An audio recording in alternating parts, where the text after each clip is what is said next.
Uyğunluğu müəyyən edin. Verilmiş sütunlu diaqramda 1 və 2 hissəyə uyğunluğu müəyyən etməliyik.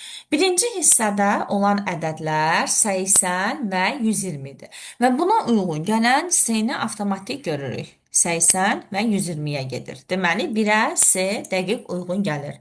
Və buna uyğun gələn faizlərlə isə A uyğun gəlir. Hansı ki, 80-ə uyğun gələn isə, yəni bunlar bir yerdə 200-dür və 200-ün 40%-i 80-dir və 200-ün 60%-i 120-dir. Yəni 1-ə uyğun gəlir, A ilə C.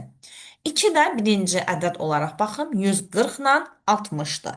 Və 140 ilə, burada 120 ilə 60-dır, D-ni çıxıram. 140 ilə 60-a uyğun gələn 2-yə dəqiqliyə uyğun gəlir. Və buna faizlərlə baxsam, 140 ilə 60 200-dür və 200-ün 70%-i 140-dır və 200-ün 30%-i 60-dır. Yəni faizlərlə də bura B uyğun gəlir. Deməli, 2 də B, Y-dir. Deməli, 1 A, C-dir və 2 B, Y-dir.